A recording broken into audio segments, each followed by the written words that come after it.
আসসালামু আলাইকুম, আমি নাইম দক্ষিণ কোরিয়া থেকে। দর্শক, রাশিয়া ইউক্রেন যুদ্ধের সর্বশেষ আপডেট থাকছে। এমনকি যারা পুতিন কাকুর ফ্যান ফলোয়ার আছেন আপনাদের জন্য ভালো সংবাদ, যারা জেলেনস্কির ফ্যান ফলোয়ার আছেন আপনাদের জন্য ভালো সংবাদ, কারণ যুদ্ধ শেষ হতে যাচ্ছে। আসছে ঐতিহাসিক ঘোষণা।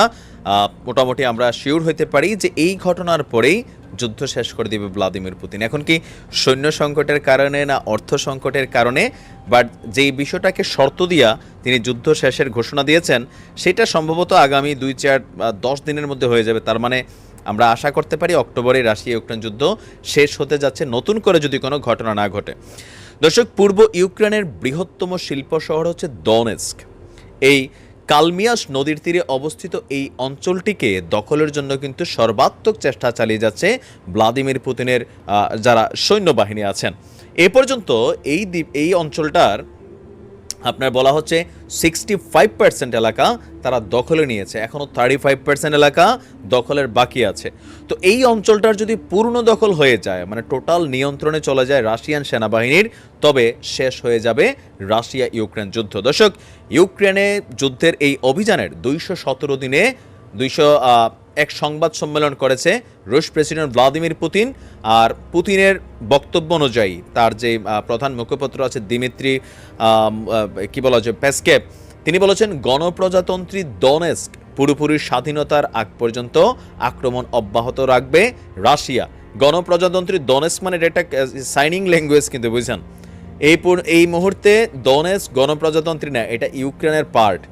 বাট রাশিয়া বলছে দনেস্ককে পূর্ণ স্বাধীনতা দেওয়া হবে একটা রাষ্ট্রের মতন ভূমিকায়। সো এটা রাশিয়া করবে, আর সেই কারণে তারা এই যুদ্ধ শেষ করবে যখন এই অঞ্চলটাকে পুরো দখল করে নেবে।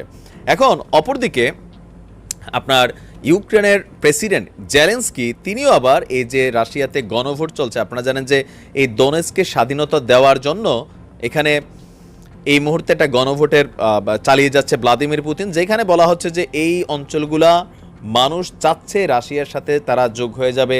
98% ভোট হয়েছে। বাট ইউক্রেন প্রেসিডেন্ট জেলেনস্কি বলছেন যে রাশিয়ার এই সিদ্ধান্তে তিনি নতুন সতর্কতা জারি করেছেন। তিনি বলছেন যদি অস্ত্রের মুখে ভুয়া গণভোটের মাধ্যমে ইউক্রেনের এই অঞ্চলগুলোকে বিচ্ছিন্ন করে রাশিয়া নিজেদের সাথে যুক্ত করতে চায়, অথবা রাশিয়ার করাতলভুক্ত মানে রাশিয়ার আওতাভুক্ত কোনো একটা কি বলা যে নাটকীয় রাষ্ট্রে পরিণত করতে চায়, তাহলে খুবই পাল্টা কঠোর পদক্ষেপ নেবে আপনার ইউক্রেন। রাশিয়ার মুখপাত্র দিমিত্রি পেসকোভের বক্তব্যের পরেই আপনার এই বক্তব্য আসছে ইউক্রেন প্রেসিডেন্ট জেলেনস্কির। তিনি বলছেন যে এইসব ভোট বেসিক্যালি মূল্যহীন, এগুলা বাস্তবতা পরিবর্তন করবে না, ইউক্রেনের অখণ্ডতাও নিশ্চিত করা হবে। যদি রাশিয়া এইসব গণভোটের স্বীকৃতি দেয় তাহলে আমাদের পক্ষ থেকে নতুন নতুন কঠোর পদক্ষেপ নেওয়া হবে। এমনকি এই বিষয়গুলো নিয়ে আপনারা অলরেডি জানেন যে পুতিনের এই সিদ্ধান্তগুলো নিয়ে কানাডা, যুক্তরাষ্ট্র, জাতিসংঘ, তারপর ইতালির নতুন প্রধানমন্ত্রী মারিও দ্রিঘি, এরা অনেকেই কিন্তু বিষয়গুলো সম্পর্কে প্রটেস্ট করেছেন যে পুতিন এখানে একটা ডিকটেটর ভূমিকা পালন করছেন, যেটা আসলে এই মুহূর্তে পুতিনের উচিত না। তবে রিয়েকশনের দিক থেকে শান্তির দেশ যেটা আমরা চিনি কানাডার যে প্রধানমন্ত্রী আছেন, ভদ্র মানুষ, আমি খুবই পছন্দ করি, অমায়িক মানুষ, জাস্টিন ট্রুডো, তিনি এক বিবৃতি দিয়েছেন। বিবৃতিতে রাশিয়ার উপর নতুন করে এই ভোটের কারণে, এই শুধুমাত্র যে গণভোট চালাচ্ছে সেটার কারণে নতুন করে নিষেধাজ্ঞা আরোপ করা হচ্ছে। তিনি একটা বিবৃতি দিয়েছেন। বিবৃতিতে তিনি বলছেন যে ওই 4 অঞ্চলের গণভোট হচ্ছে প্রহসন টাইপের ভোট। কানাডা কখনোই ওই গণভোটের ফল বা রাশিয়ার ইউক্রেনের ভূখণ্ড দখলের প্রচেষ্টাকে স্বীকৃতি দেবে না। তিনি আরও বলেন, ইউক্রেনের সার্বভৌমত্বকে ক্ষুণ্ণ করা মস্কোর সর্বশেষ প্রচেষ্টায় জড়িত ব্যক্তি এবং সংস্থাগুলোর উপর কানাডিয়ান সরকারের পক্ষ থেকে নতুন নতুন আরও নিষেধাজ্ঞা আরোপ করা হবে।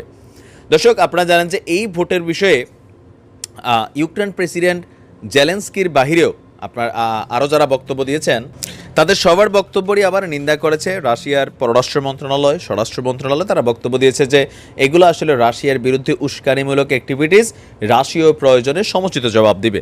এখন দনেস্কের এই যুদ্ধ কত দ্রুত সম্ভব মানে শেষ করা সম্ভব হবে, কারণ রাশিয়ার তো সেনা সংকট আছে, আর সেই সেনা সংকটের ঘাটতিটা পূরণের জন্য এবার পুতিন আরও কঠিন ধাপে চলে গেছেন, যেটা আসলে আরও সমালোচনায় পড়বে।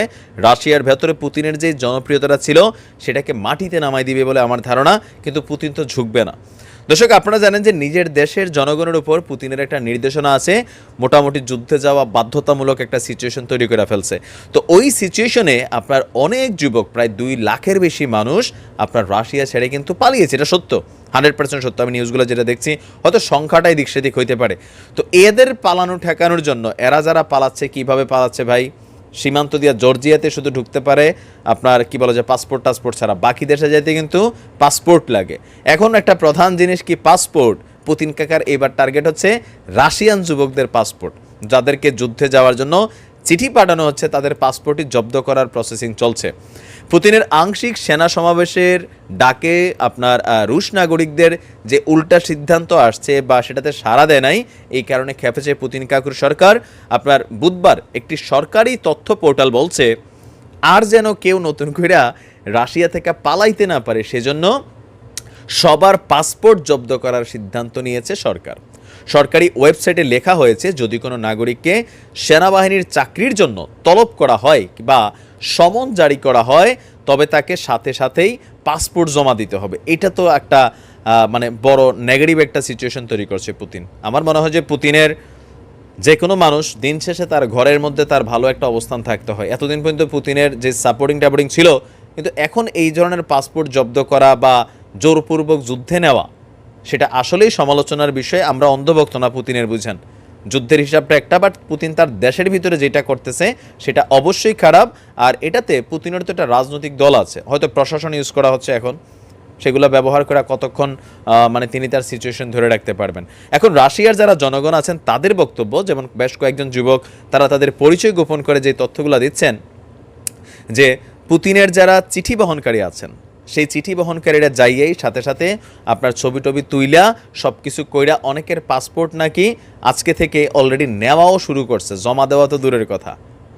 আর এখানে যাদের নাম আসছে এর মধ্যে একজন ফুটবলার আছে, যে একজন ফুটবলার রাশিয়ার নামি দামি ফুটবল তারকা, তারও কিন্তু যুদ্ধের চিঠি পাঠানো হয়েছে যুদ্ধ করার জন্য।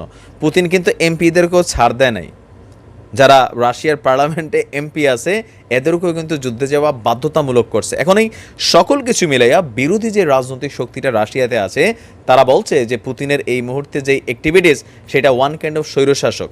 এতদিন পর্যন্ত পুতিনের রাজনীতি ভিন্নভাবে সমালোচিত হলেও এখনকার এই সিচুয়েশনটারই একটা ফায়দা যারা বিপরীত রাজনৈতিক দল আছে তারা তোলার চেষ্টা করতেছে। কারণ রাশিয়াতে কিন্তু গণতন্ত্র বসবাস করে, যদিও এটা মাফিয়া দেশ সত্যি সত্যি যেটা। তো এই বিষয়গুলো আবার আন্তর্জাতিক মাধ্যমে আপনার খুবই হিউজভাবে প্রচারিত হচ্ছে। অপরদিকে জর্জিয়ায় যে পাসপোর্ট ছাড়া যারা যাওয়ার চিন্তা করেছে, এদেরও কপাল খারাপ, কারণ জর্জিয়ার সীমান্তে সেই দেশের নাগরিকরা আবার বিদ্রোহ করছে যেন কোনো রাশিয়ান মানুষ আর তাদের দেশে ঢুকতে না পারে, কারণ এরা সবাই পুতিনের দেশের নাগরিক। এখন দেখা যাক আসলে পরিস্থিতি কোন দিকে যায়। ভালো থাকুন, আসসালামু আলাইকুম।